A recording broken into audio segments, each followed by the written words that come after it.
Sino ang nagpapasok sa'yo rito? Oh ate, kamusta na? Tagal natin hindi nagkita ah. 4 o 5 buwan na ba ang nakakalipas? Hindi ko alam. Ang tanong ko ang sagutin mo. Paano ka nakapasok dito? Di sa gate. Alangan naman na umakit ako sa bakod. Di nabali naman ang mga buto ko. Marupok na nga eh. Kailangan ko na siguro uminom ng gatas. Manang! Manang! Oo na. Si Manang nga nagpapasok sa akin dito. Sabi ko kasi pinapatawag niyo ko eh. Nagsinungaling ka pa talaga para lang makapasok dito? Kukumustahin ko lang naman ng papa natin eh. Kukumustahin? O manghihingi na naman ng pera? Pareho lang yun. Nasaan ang papa natin? Wala dito si papa. Nasa probinsya sila ni mama. Baka kasi lalong lumala ang kalagayan ng papa kung dito siya sa bahay. Tapos meron pang problemang darating. Parang ako yata ang pinariringgan mo ah. Nakakaramdam ka rin pala no? Nung inatake naman ng papa natin, kayo ang kasama, kaya hindi ko kasalanan kung anong nangyari sa kanya. Kahit wala ka nun, isa ka sa dahilan kung bakit tinatake ang papa namin. Ama ko rin siya, hindi lang kayo ni Kuya Javier. Anak ka lang sa labas. Muntik mo nang sirain ang pagsasama ng mga magulang namin noon. Wala namang pinagkaiba yun. Iisa ang dugo natin kahit pa sabihin na anak ako sa labas. Ano bang kailangan mo? Sabihin mo na may gagawin pa ako. Kailangan ko kasi ng pera ngayon. Sabi na nga ba eh. Yun na naman ang ipinunta mo rito. Di ba binigyan ka na ng pera bago pa atakihin si Papa? Sapat na yun para mabuhay ka ng marangya sa loob ng ilang taon. Gasino lang yun. Tsaka anong gagawin ko naubos na nga.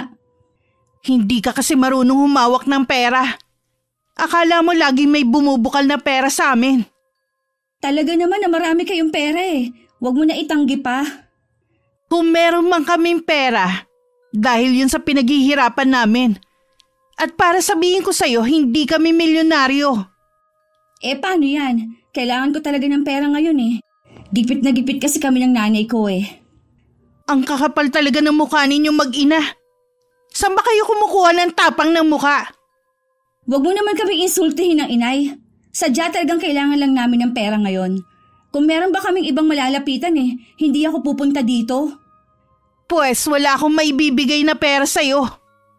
Baka si Kuya Javier meron siya. Sa kanya na lang ako hihiram. Wala si Javier dito. Nasa bakasyon kasama ang pamilya. At wala din siyang mapapahiram sa'yo. Kung ganun kahit pala maglupasay ako dito hindi mo ako mapapahiram. Hindi talaga. Kaya ang mabuti pa umalis ka na. Sobrang pang-aabala na ang ginagawa nyo. Napapakamot na lang ako sa ulo ng talikuran ako ni Ate Con. Naiiling pa ako habang palabas ng bahay. Dahil hindi man lang ako inalok ng merienda. Pagdating sa bahay na inuupahan namin, abot tenga naman ang pagkakangiti ni Inay sa akin nang salubungin niya ako. Kanina pa kita hinihintay. Kumusta lakad mo? Sana bumili ka na lang ng masarap na pagkain sa labas. Nananawa na kasi ako sa pagkain sa karinderya eh. Wala pong nangyari.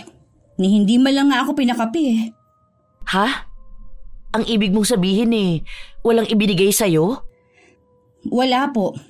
Tsaka nasa bakasyon daw ang papa kasama yung original na asawa. Ayan ka na naman sa original Hindi mo naman kailangan ipagdiinan pa sa akin. Totoo naman sila ang orig at tayo mga panggulo lang sa buhay nila.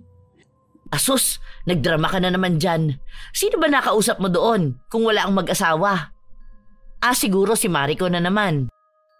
Wala nang iba. Siya lang nandun at si Manang Linda. Si Kuya Javier naman nasa bakasyon kasama ng pamilya. Kaya naman pala Siguro kung ano-ano na naman ang mga sinabi sa'yo, no? Totoo naman po ang sinabi niya Hindi na talaga nagbago ang babaeng yun. Ang sama ng ugali. Kaya tumandang dalaga Tapos mula ulo hanggang paa laging nakaitim. Daig pang nagluluksa. Ayoko nang pumunta doon. Lagi na lang ako napapahiya. Sa susunod, tayong dalawa na ang pupunta doon. Kailan ba ang balik ng papa mo raw? Sabi ni Manang Linda sa 1 linggo daw. Buti sinabi sa'yo ni Manang Linda. Mabait naman yun si Manang. Pinapapasok nga agad ako nun sa bahay eh. Tsaka, naiinis yun kay Ate Con. Lagi ba naman daw siyang sinisinghalan? Ay, kawawa naman si Manang Linda, no? Kung mayaman lang tayo ampunin na natin siya. Kawawa nga, pero nabanggit naman niya dati na malapit na siyang magretiro. Mabuti nga yun para mawala ng mapagkakatiwalaan na kasambahay ang pamilya ng ama mo. Akala mo kasi mga kusino rin eh. Yang si Maricon at nanay niya ang kontrabida sa buhay natin. Mula nang magkasakit ang papa, hirap na tayo makahingi ng pera. Ako ang bahala. Alam ko ang kahinaan ng mga mayayaman na yan. Sa gagawin ko, tingnan ko lang kung hindi sila magbigay sa atin. Ano pong binabalak ninyo, Nay? Saka ko nasasabihin sa'yo. O eto, magkape ka na muna. Ubusin mo na lang itong iniinom ko. Ay, ayoko niyan, Nay. Original pala yan eh. Alam niyo naman na hindi ako umiinom ng puro. Mas gusto ko yung 3-in-1. Pues, pagtsagaan mo na. Ito naman talaga ang original bago pa maglabasan yung mga 3-in-1 na yan. Hindi niyo kailangan ipagdiinan pa. Basta ayoko niyan. Sinisikmura ako sa tapang eh. Bigyan niyo lang po ako ng pambili. Wala akong pera dito. Saan po kayo pupunta? Lalabas lang at magpapalamig. Nay, bigyan mo muna ako ng pambili. 15 pesos lang yun eh. Wala kang dalang pera, kaya wala rin akong pera. Diyan ka na. Nay! Nay naman eh. Ay, pambihira naman talaga si nanay. Kapait naman. Ay naku, hindi ko to iinumin. Totoo naman kasi ang sinabi ni ate ko na binigyan kami ng malaking halaga ng papa namin. Dahil nga sa sabik din kaming gumastos ng inay. Kung ano-ano ang binili namin. Kung saan-saan din kami namasyal at lagi rin kami kumakain sa labas. Mabuti nilang nabayaran na namin ng 1 taon ang apartment na tinitirhan namin. Jen! Gising ka na! Bumangon ka na dyan at tanghali na! Mamaya na, Nay. Inaantok pa ako eh. Wala naman akong gagawin eh. Bumangon ka na dyan at may pupuntahan pa tayo! Oh, saan naman po? Hindi ba? Ngayon uuwi ang papa mo. Dadalawin natin siya sa bahay niya. Kayo na lang po kung gusto nyo. Galing na ako doon nung nakaraan eh. Hindi pwede na ako lang ang pupunta doon. Kailangan kasama ka. Hanggang ngayon po kasi naiinis pa rin ako kay Ate Con. Baka mamaya kung ano na naman ang sabihin nun. Subukan lang niya na pagsalitaan tayo ng hindi maganda. Susungal-ngaling ko talaga ang bibig niya. Kaya tumayo ka na dyan. Sige na. Magbihis ka rin ng maganda, ha? Ha? Bakit kailangan ko magbihis na maganda? Para presentable kang haharap sa pamilya ng ama mo. Kailangan ipakita mo sa kanila na kahit anak ka sa labas, kadugo ka pa rin nila. Dapat kasi, Nay, tinipid natin yung pera na binigay sa atin. Ngayon ka pa ba magrereklamo kung kailan naubos na? Kaya nga gagawa ulit tayo ng paraan para magkapera. Paano po kung hindi tayo bigyan? Hindi nila tayo pwedeng baliwalain dahil kung hindi, guguluhin ko sila. Paano kung hindi sila matinag? Huwag ka nega dyan. Tumayo ka na lang dyan. Ay, heto na nga po. Babangon na. May nakahanda na rin na almusal sa lamesa. Kumain ka na doon. Kailangan may lakas ka sa pagpunta doon. Paano naman po tayo sasabak sa gera eh? Baka kasi manghina tayo. Mabuti sana kung pagdating natin doon pamemeriendahin tayo. Asa pa kayo? Nung galing nga ako doon ni malamig na tubig, hindi man lang ako pinainom. O siya, bumangon ka na. Kanina ka pa hindi ka naman tumatayo sa higaan mo. Tatayo na nga po. Ay, sinanay talaga. Hindi nakaligtas sa akin ng reaksyon ni Manang Linda nang pagbuksan niya kami ng gate. Pinapasok naman niya kami at dinala sa sala kung saan naroon ng mga kapatid ko. Hindi rin nakaligtas sa akin ang pagpipigil ng tawa ni Kuya Javier at ang pagkunot ng noo ni Ate Con. Anong ginagawa niyo rito? Nandito kami para dalawin ang ama ninyo na si Renato. Hindi pa sila dumadating. Sigurado ka? Kasi sa pagkakaalam ko ngayon ang dating nila. Wala pa nga ang papa Baka nga hindi na sila bumalik dito. Baka naman kasi itinatago nyo lang si Renato. Mawalang galang na nga po, Aling Rosita. Wala pa po talaga si Papa rito eh. Gumanda po kasing kalusugan niya sa probinsya, kaya baka po matagalan pa sila ron. Ganun ba, iho? Kung ganun pala sa inyo ko na lang sasabihin ang sadya namin. Ano po bang sadya niyo at base na base pa si Geneva? Maganda ba suot ko, kuya? Ay, maganda naman. Para kang pupunta sa party. Ang sabihin mo, daig pa ni Geneva ang pupunta sa Halloween party sa itsura niya. Ha? Ganun bang tingin ninyo? Ito na yata ang pinakamagandang damit ko. Iniingatan ko nga to eh. Ah, talaga? Maganda na yan sa'yo? Mas okay pa dyan ang uniforme ni Manang Linda eh. Mas mukhang basahan yung suot mo. Subukan mo ulit na insultuhin ang anak ko. Ingungudgud ko yung uso mo sa makintab niyong sahig. Kayo talagang mag-ina, mga asal pusali. Bakit ba kasi kayo nagpunta dito? Kung hindi namin makakausap si Renato, kayo na lang. Kailangan kasi namin ng pera. May karapatan naman siguro si Geneva sa pera ng ama ninyo dahil anak din siya. Sabi na nga ba pera na naman ang ipinunta nyo rito. Ang kakapal talaga ng mga pagmumukha ninyo, no? Daig nyo pang may patago sa amin. Kung tutuusin, barya lang naman ang hinihingi namin sa inyo eh. Hindi naman yun ikahihirap ninyo. Wala kayong makukuha ni isang kusing sa amin. Kaya mabuti pang umalis na kayo. Hindi kami aalis dito hanggat hindi namin nakukuha ang perang hinihingi namin. O sige, barya lang baka mong hinihingi ninyo? Ito, mga barya yan. Sige, pulutin ninyo ang mga yan sa sahig. Ito pa Huwag mo kaming insultuhin. Kung gusto mo, ikaw ang pumulot niyang barya na inihagis mo.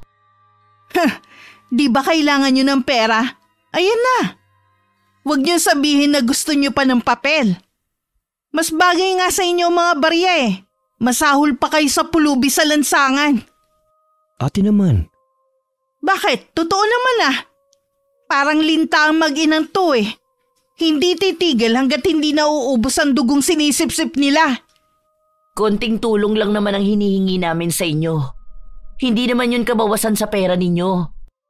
Hayan na nga ang pera sa sahig Dadamputin nyo na lang isa-isa. Ako na lang magbibigay sa kanila. Kaya namimihasa ang mga yan Hayaan mo sila, Javier. Kapatid pa rin natin si Geneva. Binigyan na nga sila ng pera nun kung saan-saan lang nila ginastos. Sa mabuti naman namin ginastos ang perang ibinigay ni Renato. Nasa na ngayon? Nakabili kami ng mga gamit sa bahay at kung ano-ano pa. Doon lang napunta ang perang ibinigay sa inyo? Aba, magaling! Wala talaga kayong pagpapahalaga sa pera. Palibhasa kasi hindi nyo pinaghirapan. Mabuti pa, Nay. Umalis na tayo. Dapat kasi hindi na lang kayo nagpunta rito. Itong tatandaan mo, Maricon. Hindi ko kakalimutan ang mga ginawa mong ito. Babalik kami para maningil. Tingnan ko lang kung hindi ka maiyak sa gagawin ko sa'yo. Nasa gate na kami nang habulin kami ni Kuya Javier. Binigyan niya kami ng pera. Sabi niya sa sariling bulsa niya yun galing kaya walang karapatan ng kapatid na isumbat yun. Bigla naman nagliwanag ang mukha ng inay. Ganyan talaga siya kapag nakakahawak ng pera. Ang bilis mawala ng galit. Bago kami umuwi ng bahay, kumain muna kami sa isang fast food na paborito ng mga bata. At maging kaming matatanda. Dahan-dahan naman sa pagsubo. Baka mahirinan kayo. Paano kasi, Nak? Ngayon lang ulit ako nakakain dito sa paborito nating restaurant. Kapag marami na po tayong pera, araw-araw po tayong kakain dito. Gusto ko yan, anak. May naisip na naman akong plano. Ay, sana naman, Nay. Hindi nakasama ang pagbibihis ko na maganda sa plano nyo. O bakit? Maganda naman yung damit mo Mukha akong suman na binalot sa dahon ng saging. Trying hard maging ka-level ang mga kapatid ko. Kahit pinakamahal na damit sa mall ang isuot ko, hindi ko sila mapapantayan. Mukha pa rin akong mahirap. Huwag mo na lang pansinin ang bruha mong kapatid. Para sa akin, kahit anong isuot mo, ikaw pa rin ang pinakamaganda kong anak.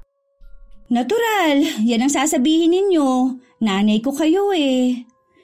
Gaganti tayo sa ginawang pang-iinsulto sa atin ng kapatid mo. Tingnan ko lang kung hindi niya ibigay ang gusto natin. Gusto ko nga rin makaganti sa kanya eh. Sobra na kasi siya. Parang hindi iisa ang ama namin. Basta sumunod ka lang sa akin, nak, at tiyak na magtatagumpay tayo. Sige po, Nay. Lagi lang akong nasa likod ninyo. Kumain ka na at kanina ka patamilmil dyan. Nawalan kasi ako ng gani. Pero ngayon, kakain na ako. Huwag kang paapekto sa kapatid mo. Hindi sa lahat ng oras mangyayari ang gusto niya.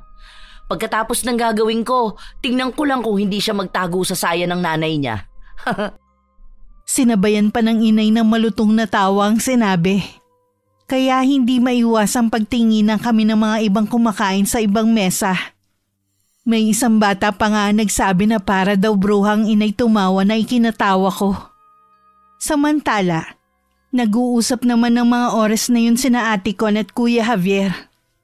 Bakit ba ipinagtatanggol mo pa ang mag-inang yun?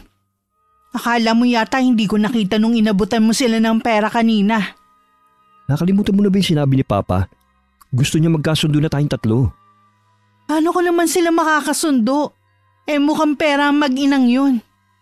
Intindihin mo na lang. Mga sabik sa luho dahil galing sa hirap. Paano kaya nila nalaman na nandito na ang Papa? Sino kaya nagsabi sa kanila? Hindi ko alam. Baka nang hula lang.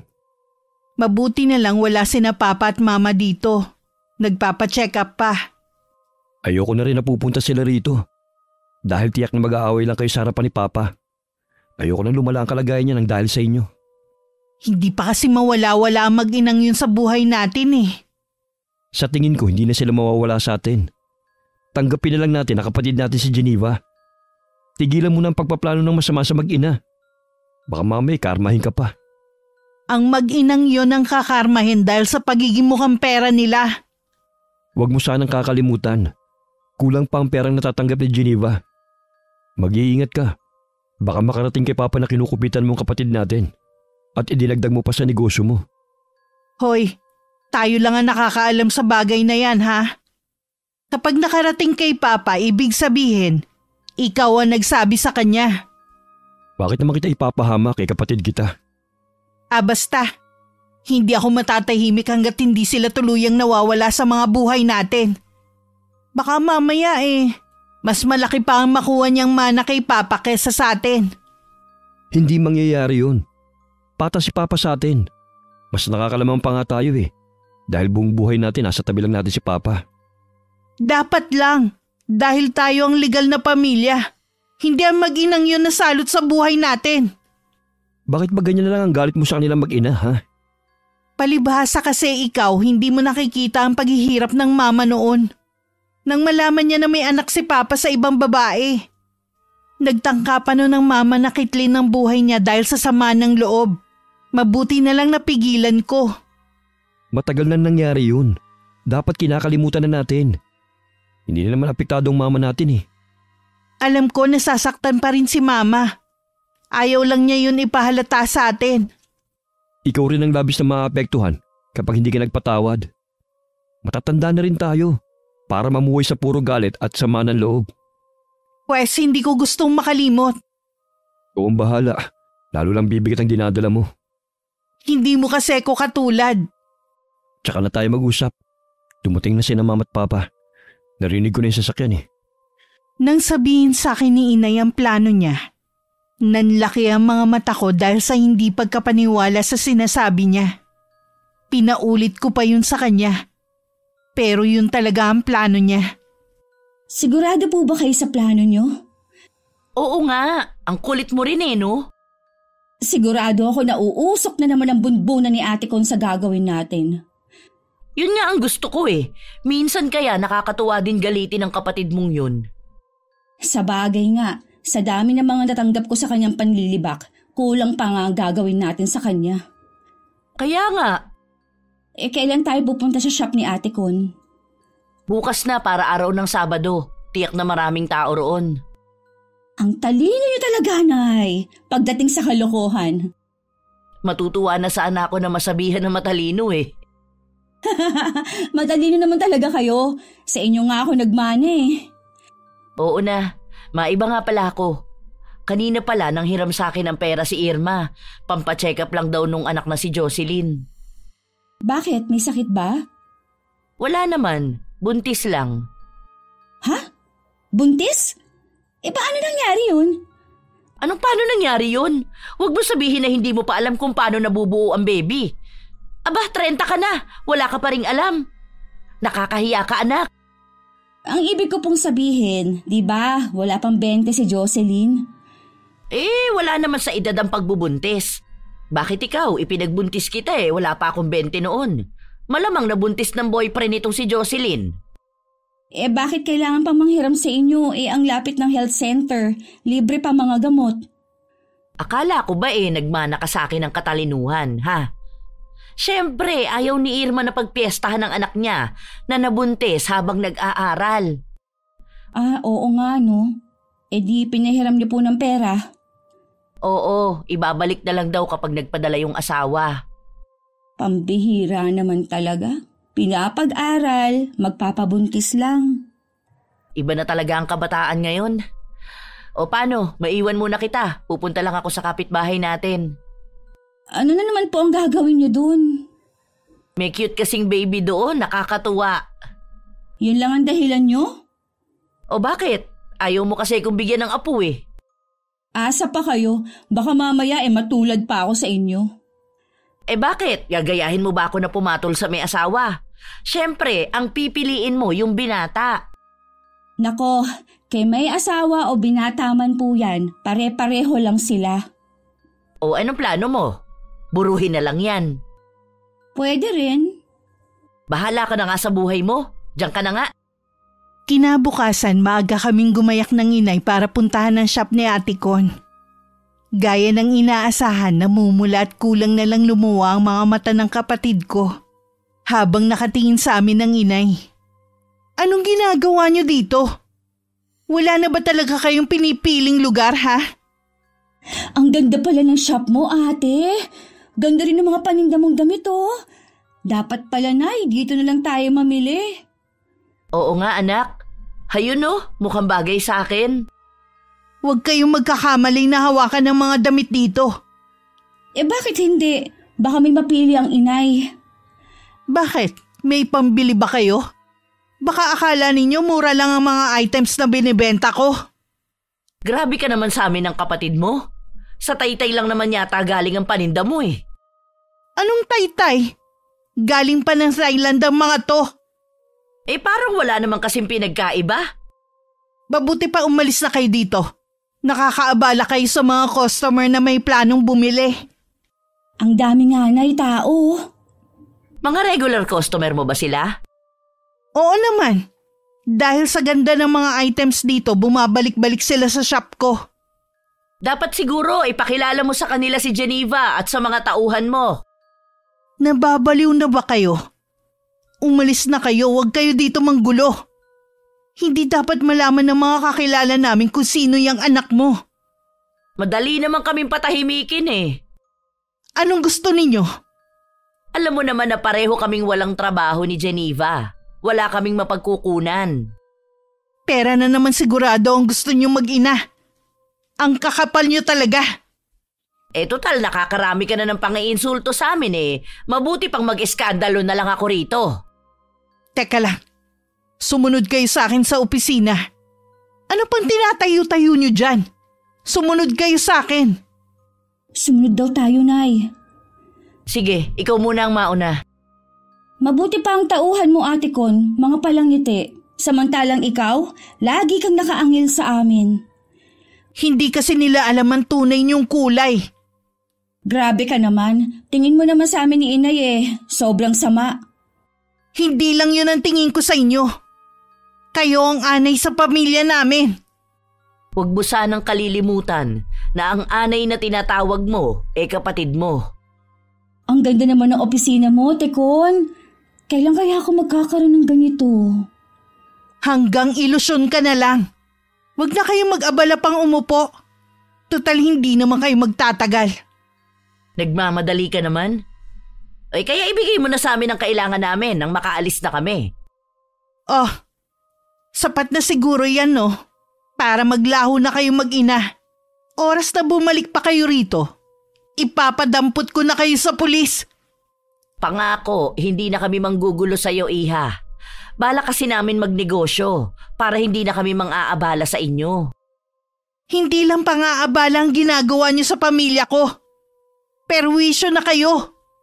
Huwag ka na magalit. Aalis na nga kami ng inay. Umalis na kayo bago ko pabawiin sa inyo ang binigay ko.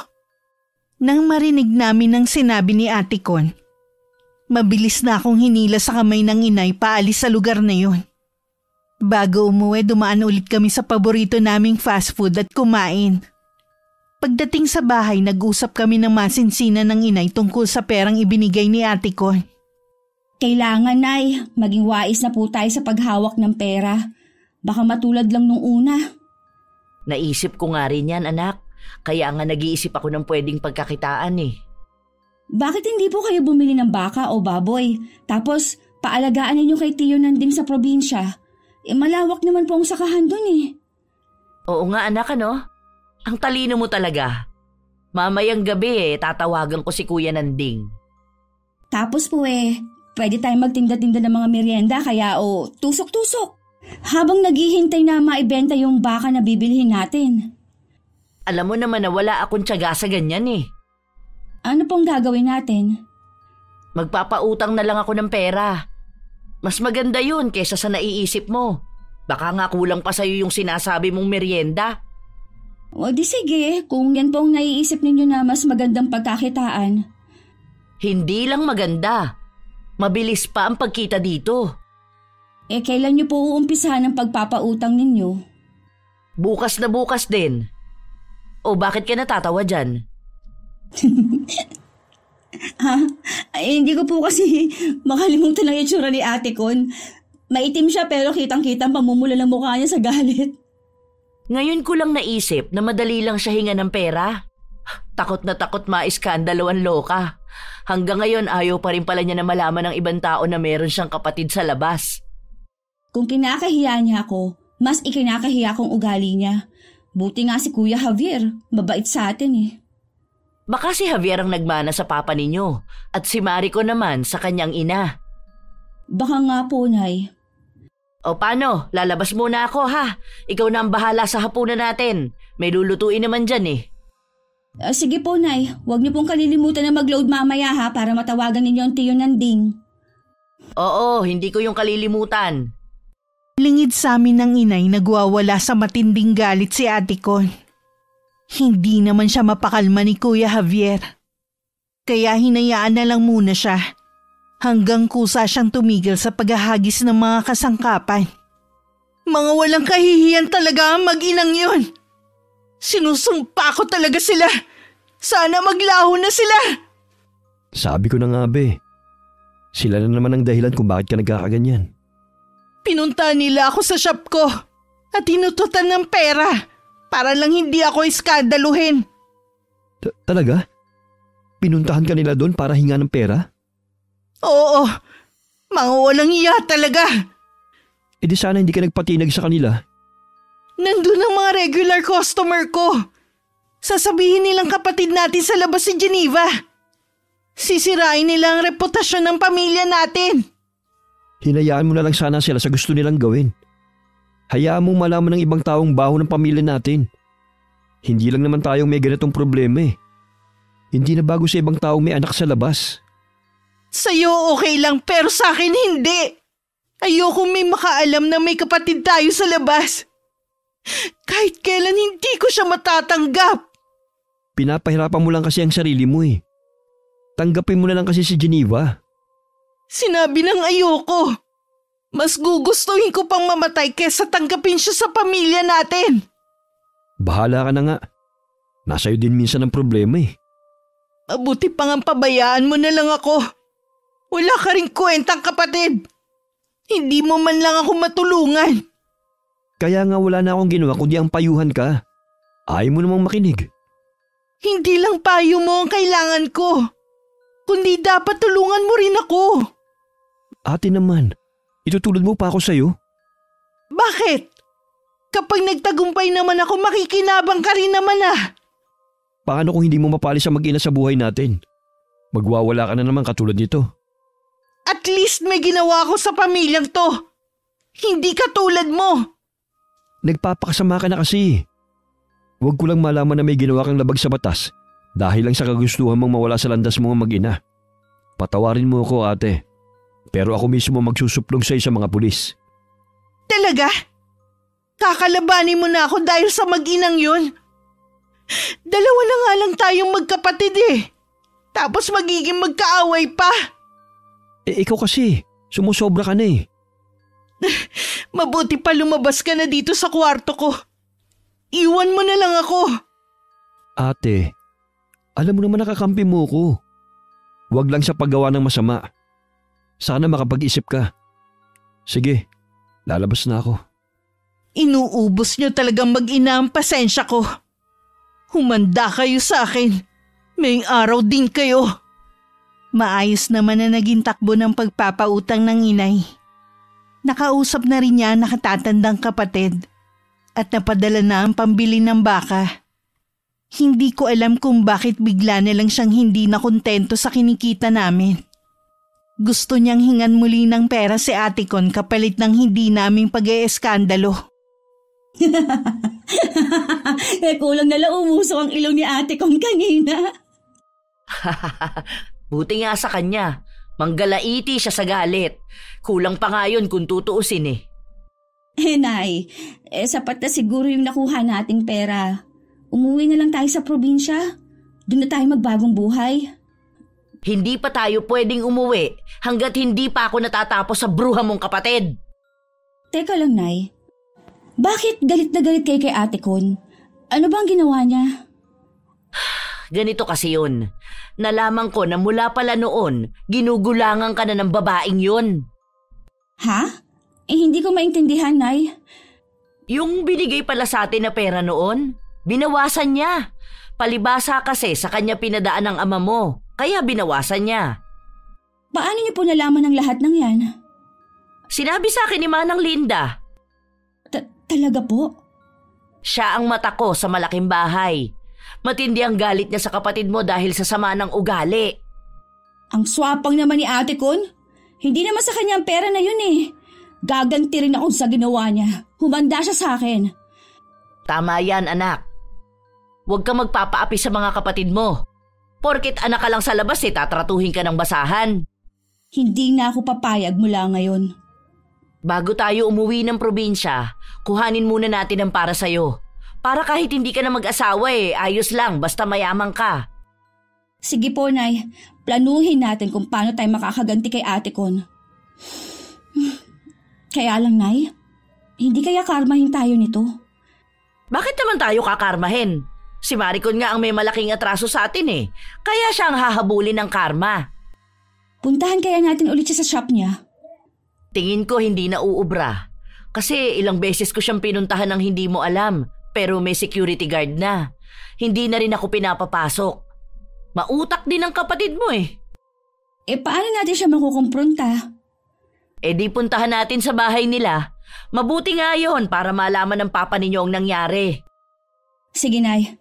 Punta tayo sa bahay nila. Gusto ko na rin makita ang papa Kahit ba hindi siya nagpakaama sa akin, nag-aalala pa rin ako sa kanya.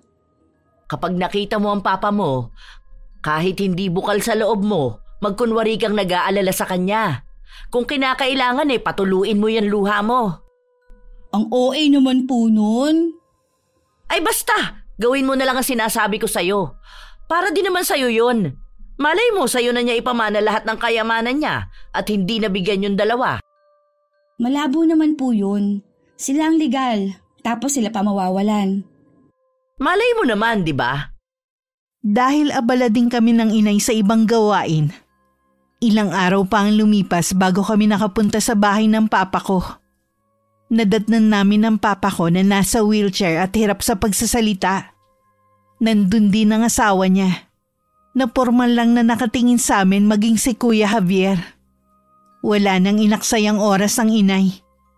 Agad niyang sinabi ang pakay. Parang gusto ko tuloy pagsisihan ng pagpunta namin doon nang makita ang reaksyon ni Papa. Ano na naman ang ginagawa niyo dito? Ate huminahon ka lang. Hindi makakatulong kung magagalit ka ngayon. Lagi na lang kasing sinisira ng mag-inang yan ang araw ko eh. Wala na yatang nasa isip kundi mag-eskandalo para makapanghuthot ng pera. Ate, alam na ni Papa ang ginawa mo. Ano? Paano? Kayong mag-ina, anong ginawa nyo? Bakit? Totoo naman Hindi mo binigay ng buo ang perang para kay Geneva. Walang dapat sisihin kundi ikaw kapag may masamang nangyari sa papa ninyo. Walang karapatan ng anak mo. Hindi pa kayo nakontento sa ibinigay ko sa inyo. Talagang nanggulo pa kayo rito. Kapag may masamang nangyari Nasa ospital ngayon si Papa. Ha? Ano nangyari kay Papa? Ayos lang ba siya? Nabigla lang siya. Pinuntahan naman siya kagad ang doktor niya rito sa bahay.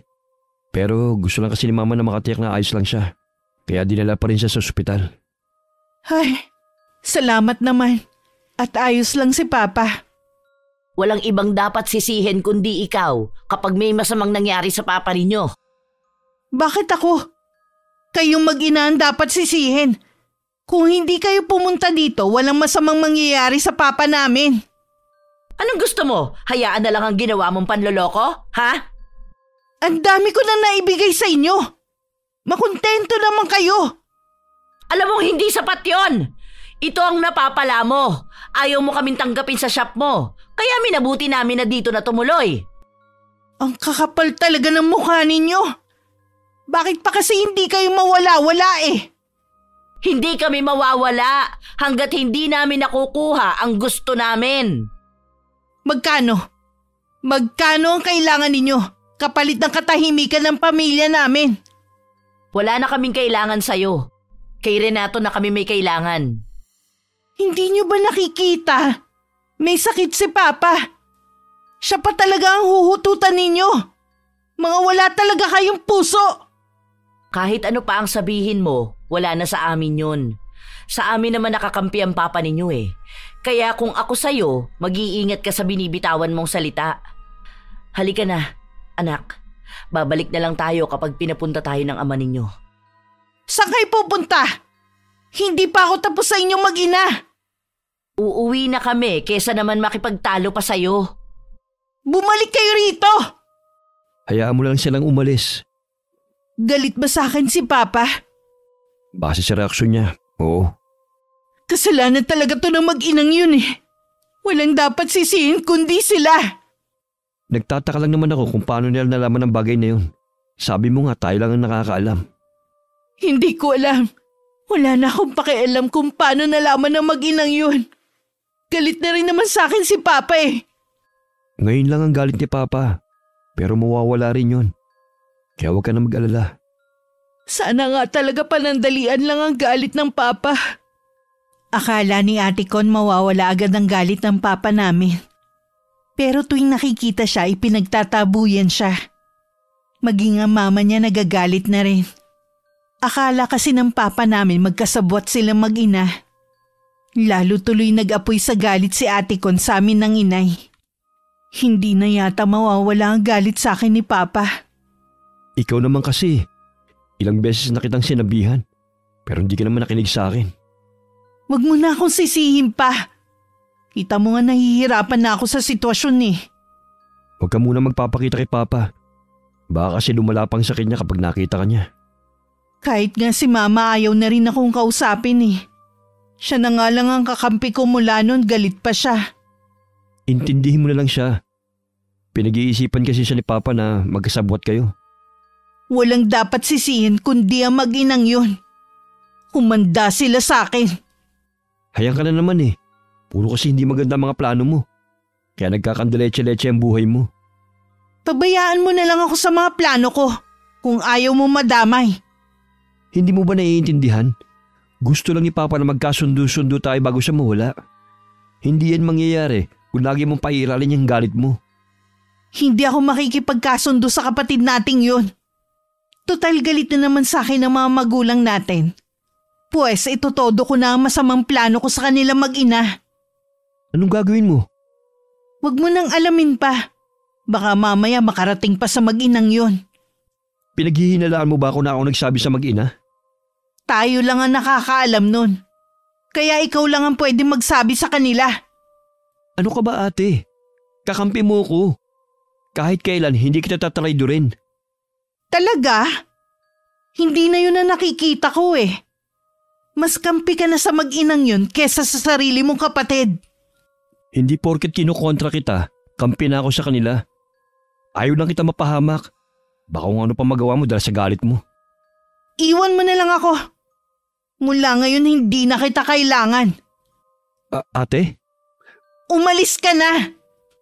Hindi namin inaasahan ng inay ang pagdalaw sa amin ni Kuya Javier. Yun kasi ang unang beses na pumunta siya sa bahay namin. Pareho pa kami nagkatingin na mag-ina bago siya pinapasok sa loob ng bahay namin. Anong masamang hangin ang nagdala sa'yo rito? Gusto ko lang po kayong kumustahin. Ang ganda pala ng bahay nyo. Malinis. Istrikta ako pagdating sa kalinisan. Hindi naman porke nakatira kami sa ganitong lugar kailangan pati loob ng inuupahan namin makalat na rin. Oo nga po. Kuya, kumusta na si Papa? Ayos naman siya. Yun nga lang, mas gusto niya magkulong lagi sa kwarto niya. Baka dahil ayaw niyang makita ang kapatid mo. Ganun na nga po. Kahit sino naman magagalit sa ginawa ni Maricon. Napakaswapang ng kapatid mo pagdating sa pera. Kaya po pala ako nandito. Una para humingi ng kapatawaran sa ginawa ng kapatid ko. Pangalawa po para sa'yo, Jen. Gusto ko sana magkasundo na kayo ni Ate Con. Yun kasing hiling ni Papa. Matagal ko na naman na gusto makipag-ayos kay ate Kaso siya itong matigas. Huwag ka sanang susuko. Balang araw ilalambot din ang puso sa'yo ni Ate Con. Sa tingin ko, malabo na yung sinasabi mo. Subukan mo pa rin makipag-ayos kay Ate Con. Wala namang mawawala Kahit para lang sa Papa natin. Sige, susubukan ko. Hindi naman ako mahirap kausap Salamat, Jen. Tatanawin ko malaking utang na loob ang gagawin mong to. Kahit magkapatid lang tayo sa ama, tandaan mo pamilya pa rin tayo. Salamat din kuya. Kahit kailan hindi nagbagong pakikitungo mo sa akin. O paano, aalis na ako. Aling Rosita, tutuloy na po ako. Ang bilis naman ng pagbisita mo. Magmerienda ka muna. Hindi na po. May lakad din po kasi kami ng pamilya ko. Ganun ba? O de sige. Salamat ulit Javier ha. Ingat ka. Salamat po. Sige Jen. Tsaka na lang ulit tayo mag-usap. Ay, ang layo talaga ng ugali niya kay Maricon. Pinuri pa niya ang tinitirhan natin. Kung ang ate mo yon, malamang sangkaterbang pamimintas na naman ang gagawin nun sa bahay natin. Hindi naman po niya mapipintasan ng bahay natin dahil hindi siya mag-aabalang pumunta dito. Sa bagay nga, makikipagkita ka ba sa kanya? Oo, gusto ko lang pagbigyan si Kuya Javier. Isang beses lang ako manunuyo. Kapag ayaw pa rin ni Ate Con, di bahala na siya sa buhay niya. Gusto mo ba samahan kita? Wag na po, Nay. Kaya ko naman makipagkita sa kanya mag-isa. Tsaka mabuti na rin yun para hindi kayo makikisawsaw sa magiging usapan namin. Okay, sige. Matanda ka na rin naman. Kaya mo na nga yan. Kinabukasan pinuntahan ko sa shop si Ate Con. Nag-take out pa ako ng pagkain sa paborito naming fast food ng inay para ipasalubong. Ipinatong ko na lang yun sa lamesa niya nung hindi niya tanggapin. Ano yan? Suhol? Baka kasi hindi ka pa kumakain kaya dumaan na rin ako. Alam mo, paborito namin ng inay yan mula nun. Siyempre, yan lang naman ang kaya niyong bilhin Sinubukan na rin naman namin na kumain sa iba, lalo na sa mamahaling restaurant. Naku, hindi gusto ng ina yung lasa. Mas masarap pa daw yung mga pagkain sa karinderya namin Hay, hindi ka naman siguro nagpunta dito para makipagkwentuhan lang, no? Kasi ate, gusto ko sana makipag-ayos sa'yo. Magkapatid pa rin naman tayo Kung ano man ang ikinagagalit mo sa akin, patawarin mo na ako. Sana magkasundo na tayo. Huli na para magkaayos pa tayo. Sinira nyo na nga ang pamilya namin. Pati ako pinasama mo kay Papa. Kung gusto mo, kausapin ko ang papa natin. Para ano? Ikaw na naman ang magmukhang bida at ako ang kontrabida. Gusto mo na namang sumipsip. Ang intensyon ko lang naman magkaayos tayo. Kung ayaw mong kausapin ko ang papa, di wag. Bakit hindi na lang kayo maglaho mag-ina? Grabe ka naman, te. Maglaho talaga ang gusto mong mangyari sa amin ng inay. Imposible naman yun. Yun lang ang paraan kung gusto mong magkasundo tayo. Iba na lang te ang hilingin mo. Imposible talaga ang hinihingi mo Kung hindi mo ko mapagbibigyan, mabuti pa umalis ka na lang. Ate naman. Marami pa akong gagawin. Palibhasa kayo ng nanay mo, mga walang obligasyon. Ang alam lang humingi ng pera. Kung tutuusin, pera ko naman ang hinihingi ko May karapatan ako doon. Wala kang karapatan. Ang perang sinasabi mo pinaghirapan ng pamilya ko. Kayo ni piso walang ambag. Ay, mali ata na nagpunta pa ako dito. Pasensya na kung nakakaistorbo ko sa'yo. Dalhin mo na rin yung pasalubong mo. Dahil hindi ako kumakain yan. Iba ang panlasa ko kesa sa inyo. Sige te, aalis na ako. Nadatnan ko ang inay na may kausap na matandang lalaki sa labas ng bahay namin. Mukhang paalis na rin ang bisita niya dahil nagpapaalam na. Natuwa pa ang inay sa dala ko dahil akala niya pasalubong ko yun sa kanya. Sino po yung lalaking kausap niyo? Si Estong yun. Taga doon din siya sa probinsya natin. Kapag bumalik siya, ipakikilala kita sa kanya. Kaya pala, ganun ang bihis niya. Taga-probinsya pala siya. Tapos may tali pa ng panyo sa ulo. Sayang, mukhang gwapo pa naman kahit may edad na. Gwapo talaga yun, lalo na nung kabataan niya. Naging kayo ba ni Mang Estong dati? Naku, hindi. Nanligaw lang siya sa akin noon. Ano daw ang ginagawa niya dito? Aksidente lang kami nagkita kanina. Dinalaw niya ang anak niya na taga rito ang napangasawa. May 10 taon na pala siyang biyudo. Kaya pala para kayong kinikilig dyan. Halata ba? Hindi po. Kulang na lang Mapunit ang bibig niyo sa laki ng pagkakangiti niyo. Maiba nga pala ako. Kumusta ang naging lakad mo? Ay, nagmamatigas po si ate Con. Ayaw niya makipag-ayos. Inaasahan ko na yan Nag-aksaya ka lang talaga ng oras mo sa pagpunta doon. At least, pinagbigyan ko si Kuya Javier. Kung ayaw niyang makipagbate, hayaan mo siya. Galit naman sa kanya ang papa ninyo. Buti nga sa kanya.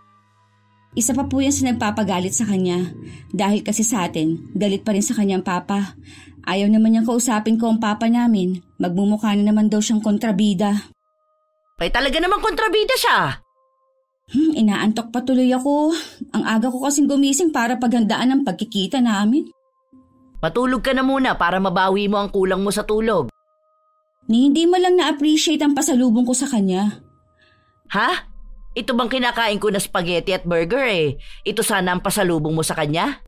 Opo, pero hindi niya tinanggap Hindi daw siya kumakain ng ganyan.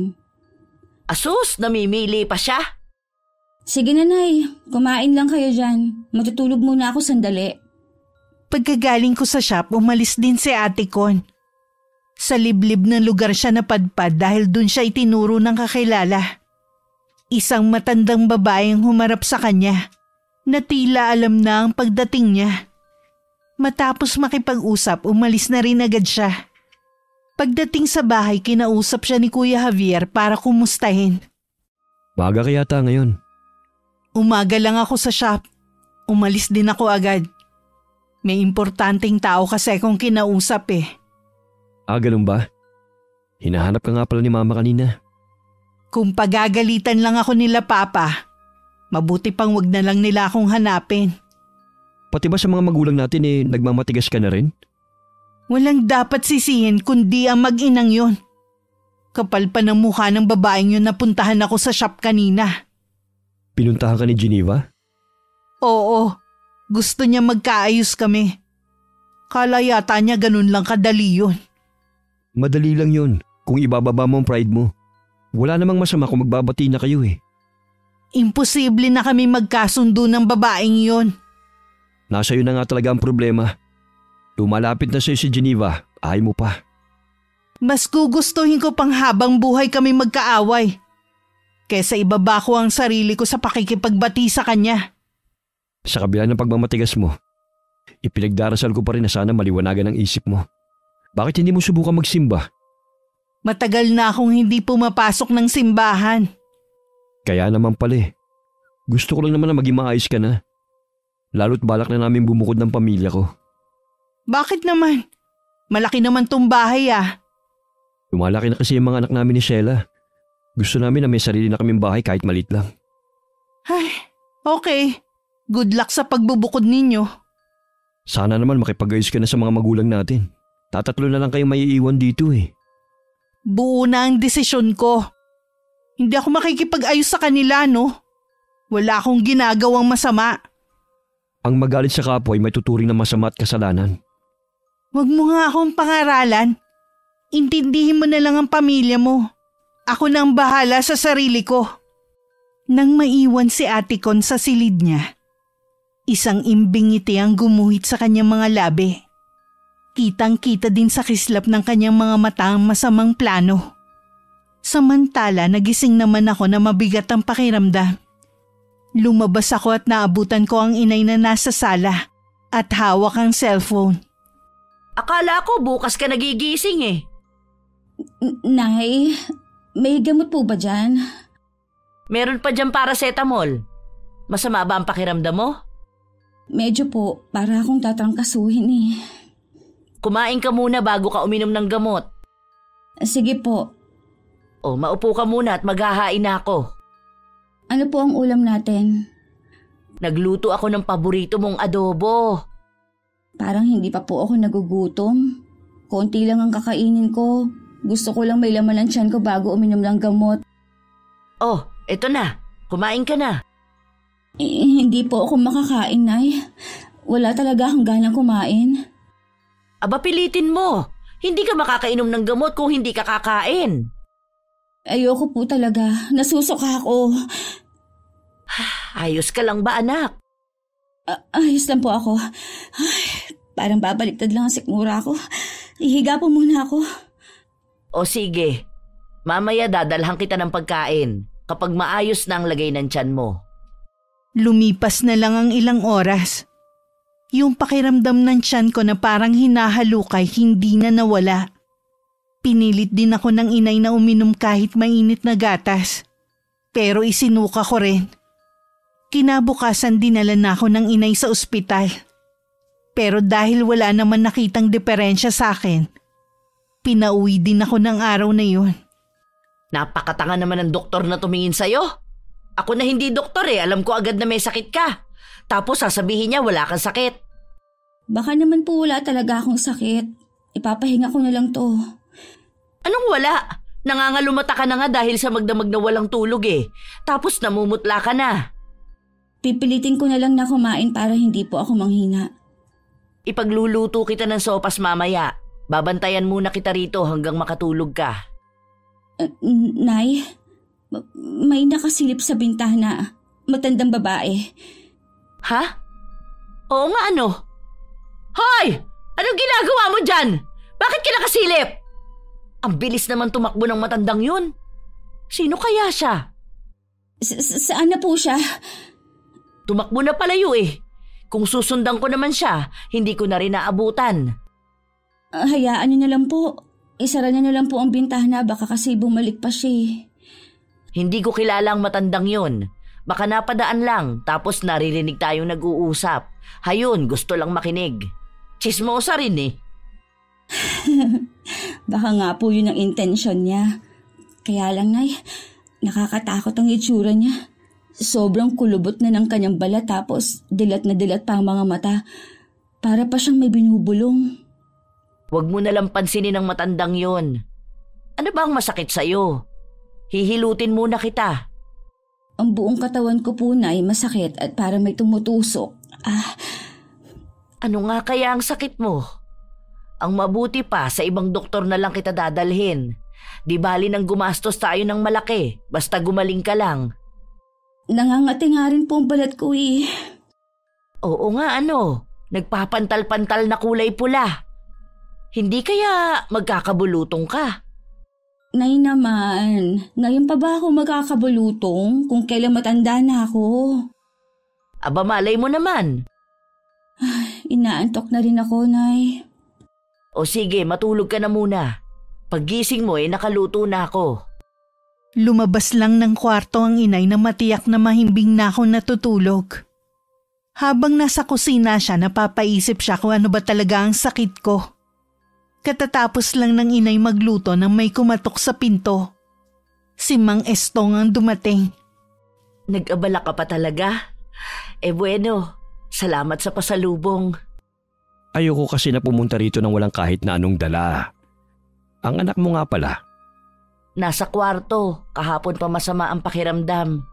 Pina-check up ko na nga siya pero pinauwi rin kami agad dahil wala naman daw sakit ang anak ko. Hindi kaya simpleng trangkaso lamang. Masakit daw ang buo niyang katawan. Para daw may tumutusok-tusok. Tapos namamantal na rin ang balat niya na Makati. Sabi ko nga baka ako bubulutungin. Pwede ko ba siyang tignan? Pwede naman, kaya lang tulog pa siya. Hindi mo rin matatanong sa nararamdaman niya. Sisilipin ko lamang siya. Sumunod ka sa akin, dito ang kwarto niya. Nakakaawa nga ang itsura at nangangalumata na sa hindi pagkatulog kagabi. Wala ka bang napapansin sa paligid ng kwarto niya? Ha? Hindi kita maintindihan. Sa tingin ko hindi mo nga nakikita. Matagal na kaming nakatira sa bahay na ito. Walang multo dito kung yun ang iniisip mo. Hindi multo ang tinutukoy ko. Ano bang tinutukoy mo? Ang sinasabi ko yung mga lumilipad na mga insekto sa paligid. Wala naman ako nakikita. Kaya nga may screen ng mga bintana namin kasi ayoko may makakapasok na langaw at lamok dito. Rosita, huwag ka sanang magugulat sa sasabihin ko sa'yo. May palagay akong binabarang ang anak mo. Ha? May bumabarang kay Geneva? Sino naman ang gagawa nun sa kanya? Mabait ang anak ko at wala siyang kaaway sa mga taga rito. Hindi ko naman sinasabi na taga rito ang gumagawa nun sa anak mo eh. Oo nga pala, munti ko nang makalimutan. Isa ka nga palang albularyo. Estong, tulungan mo ko. Kahit hindi mo sabihin yan, tutulungan ko ang anak mo. Papunta pa lamang ako dito kanina. Naramdaman ko ng itim na kapangyarihan na bumabalot dito sa bahay nyo. Hindi nyo ako siguro namalayan nang dasalan ko ang buong paligid. Kanina may nakita kaming matandang babaeng nakasilip dun sa may bintana. Hindi kaya siya ang bumabarang kay Geneva? Posible. Alis na muna ako. May kailangan lamang akong kunin. Babalik agad ako. Natatakot ako, Estong. Pakiramdam ko tuloy may mga matang nakatingin sa akin. Bumalik ka agad ha. Babalik agad ako. Bantayan mo ang anak mo. Kailangan ka niya. Lalo't malapit ng gumabi. Mas matindi ang mararamdaman niyang paghihirap. Gising na ako nang pumasok ang inay sa silid ko. Pakiramdam ko uhaw na uhaw ako kaya sumenyas ako ng maiinom. Agad naman siyang kumuha ng baso at pitsyel na may lamang tubig. Halos maubos ko na ang laman ng pitsyel. Pero hindi pa rin mapawi ang uhaw na nararamdaman ko. Gusto mo bang kumain? Ayoko po, Nay. Kanina narinig ko parang may kausap kayo. Oo. Kakagalig lang dito ni Estong. Babalik din naman siya kaagad. Nay, ang sakit po ng balat ko. Parang pinapaso ang pakiramdam. Kanina panta lang ang mga ito ha. Ngayon mga bukol na. Tama nga talaga si Estong. Ano po bang sabi ni Mang Estong? Sabi niya kasi may bumabarang sa'yo. Hindi ko pala nasabi sa'yo na isang albularyo si Estong. Ha? Sino naman dang gagawa sa akin nun? Sa tagal na natin dito, kahit mga adik sa kanto, kaibigan natin eh. Wala akong kaaway dito kahit na nakasamaan ko ng loob. Yun nga ang sabi ko kay Estong. Baka naman po peke si Mang Estong. Baka iba lang ang sakit ko. Binata pa lang si Estong nanggagamot na siya, kaya hindi siya peke anak. Nanay, ayoko po mamatay. Maano kayo? Hindi mangyayari ang kinatatakutan mo. Magtiwala ka lang. Manalig ka sa Panginoon. Opo, Nay. Mabaging langit! Bakit po, Nay? Kasi yung mga sugat mo may lumalabas na mga uod. Binabarang ka nga talaga. Kapag kasi ganyan, ibig sabihin lang noon malala na ang sakit mo. Nay! Tulungan mo ako! Nandito lang ako anak, hindi kita iiwan. Parating na rin siguro si Estong. Nay, ang mga ngipin ko umuuga para magtatanggalan na.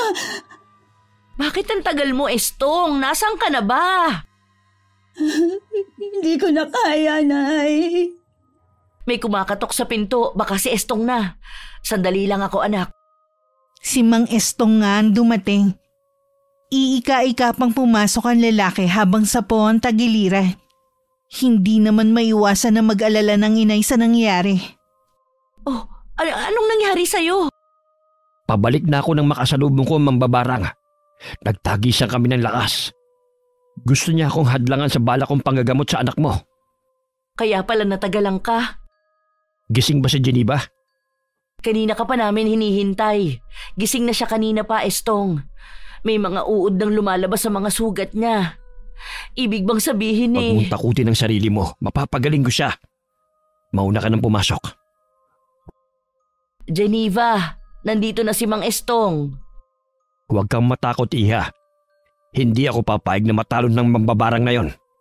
Pagagalingin kita. Mang Estong, pakiramdam ko po punong-puno ng tiyan ko. Nararamdaman ko na merong gumagalaw sa loob ng tiyan ko. Huwag kang matakot. Ibigay mo sa akin ang pagtitiwala mo. Opo, Mang Estong. Nagtitiwala po ako sa inyo. Geneva? Bakit siya napapikit? Hayaan muna natin siya magpahinga. Nalaman mo ba kung bakit siya binabarang ng matandang yun? Napag-utusan lang siya. Hindi kaya ang may gawa nito ang kapatid ni Geneva. Yun lang kasi ang may matinding galit sa amin Isang babaeng nakaitim ang nakikita ko sa aking balintataw. Si Mariko na nga, wala nang iba. Ang malditang yun. Hindi ko akalain na aabot sa pagpapabarang ang galit niya sa amin. Mas lalong tumitindi ang kapangyarihang itim. Lalo't matindi ang galit ng taong nais maghiganti. Pupuntahan ko siya bukas na bukas din. Kung kinakailangan lumuhod ako sa harapan niya para patawarin na niya kami ng anak ko, gagawin ko. Magpapakalayo-layo na rin kami kung yun ang gusto niya. Ipagpabukas mo na lamang ang pagpunta sa kanila. Lumalalim na ang gabi. Hindi mo rin kailangang humingi ng kapatawaran sa kanila. Kaya kong pagalingin ang anak mo na hindi kailangan lumapit sa kanila. Naiiyak na lang ang inay habang nasasaksihan ang paghihirap ko. Makailang ulit na pinakiusapan ni Mang Estong ang bumabarang sa akin.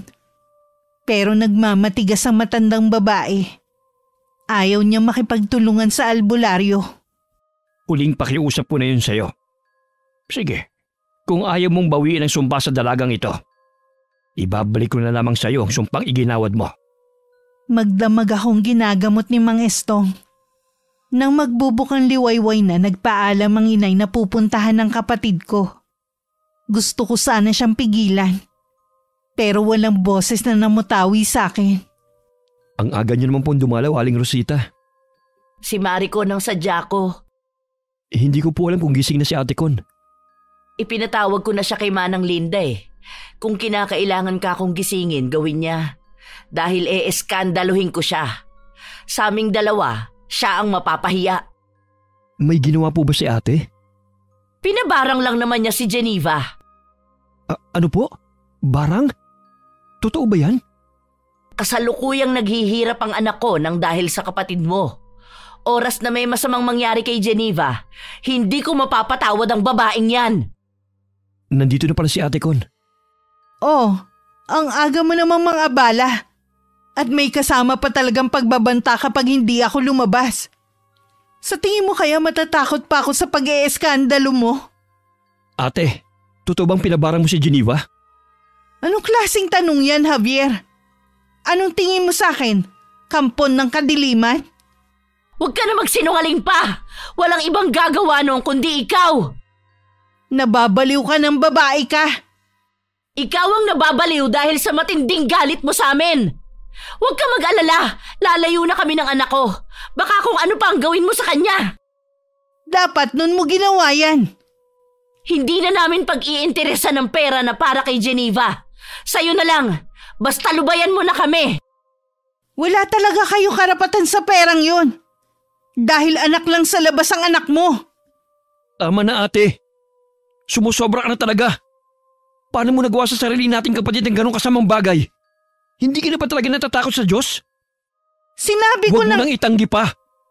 Alam kong kayang-kaya mo yung gawin. Javier, salamat sa kabutihan mo sa amin, iho. Hindi ka namin makakalimutan. Aling Rosita, kumusta na po si Geneva? Magaling ang albularyo na kaibigan ko. Alam kong gagaling siya. Kapag bumuti na ang lagay niya, uuwi na kami sa probinsya namin. Sige iho, paalam na. Mag-iingat po kayo. Akala yata niya uubra ang pagpapaawa niya. Bakit hindi mo siya sundan? Yun naman ang gusto niya, di ba? Hindi ko alam na ganyan ka kasama. Tutal naman naniniwala ka na ako may kagagawan. Pues oo, pinabarang ko nga si Geneva. Ganti ko yun sa kanilang mag-ina. O bakit hindi ka makapagsalita ngayon? Inaamin ko na nga sa'yo. Kagagawan ko nga lahat. Pa? Ma? Ma? Kanina pa kayo dyan? Narinig niyo ba ang sinabi ko? Hayaan niyo muna akong magpaliwanag. Hindi makapaniwala ang mag-asawa sa narinig nilang pag-aamin ni Ate Con. Kulang na lang takasan ng ulirat si ate. Tahimik na lang siyang tinalikuran na mag-asawa. Pati na rin ni Kuya Javier. Sa bahay na abutan akong kumakain ng inay. Gutom na gutom kasi ko na tila ba 1 linggong walang kain. Salamat sa Diyos at magaling ka na. Mahusay pong manggagamot si Mang Estong. Salamat din sa iyo, Estong. Wala yun. O paano? Maiwan ko na muna kayo mag-ina. Uuwi na rin pala ako bukas sa atin. Doon ko na lamang kayo hihintayin.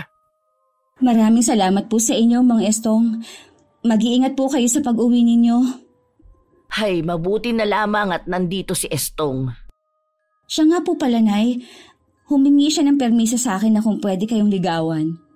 Ano naman ang sinagot mo? Pumayag ako. Alam ko naman po na gusto niyo rin siya eh. Kung hindi ka rin naman papayag, hindi naman ako magpapaligaw sa kanya. Alam mo naman na ikaw ang mahalaga sa akin. Alam ko po yon, pero ayoko pong maging hadlang sa kaligayahan ninyo. Salamat anak. Kailangan na nating maghanda para sa pag-uwi natin ng probinsya. Ano nga po pala ang nangyari sa paghaharap ninyo ni Ate Con? Hayun, itinanggi niya. Tama lang ang desisyon natin na lumayo na. Baka sa susunod kasi mas matindi pa ang gawin niya sa atin. Iba kasi ang nagagawa ng galit at selos. Pinapatawad ko na rin siya sa ginawa niya. Sana balang araw, mapatawad na rin niya tayo. Aminado naman ako na may malaki rin tayong kasalanan sa kanya. Hangad ko rin ang kaligayahan niya. Sana may magmahal sa kanya. Baka yun ang magpabago sa kanya. 1 linggo lang ay nakauwi na rin kami sa probinsya. Nakakapanibago. Pero alam ko dun namin mahahanap ng inay ang kapayapaan. Kahit saan naman kami tumira, masaya kami basta lagi kami magkasama. May isang bagay pa ang labis na nagpasaya sa akin. Nakauwi ka na pala galing bayan. Bakit parang abot-tenga ang ngiti mo? Kasi po, Nay, nang tingnan ko ang bank account ko, may malaking perang nakalagay. Mukhang ang papa ang naglagay nun. Talaga anak? Hindi ka pa rin nakalimutan ng papa mo. Sa pagkakataong ito, magiging wais na ako sa paggastos ng pera. Tama yan anak, huwag kang gumaya sa akin. Ang pera ko po ay pera na ninyo. Magsabi lang po kayo ng gusto ninyo at ibibigay ko. Salamat anak, pero masaya na ako sa simpleng pamumuhay at sa kayang ibigay ni Estong. Itabi mo na lang yan para sa sarili mong pangangailangan. Paalis na rin ng araw na yun si Kuya Javier at ang pamilya niya. Lilipatan na nila ang bahay na nabili. Wala na rin sa bahay na yun si Manang Linda, ang papa at ang asawa niya. Pinili nilang manirahan sa probinsya at dun hintayin ang huling sandali ni Papa. Wala na nga ang mama at papa, pati ba kayo aalis na? Alam mo namang may plano na talaga kaming bumukod, di ba? Akala ko kasi nagbago na ang isip mo nung umalis ang mga magulang natin. Desisyon namin itong mag-asawa. Hindi na magbabagong isip ko.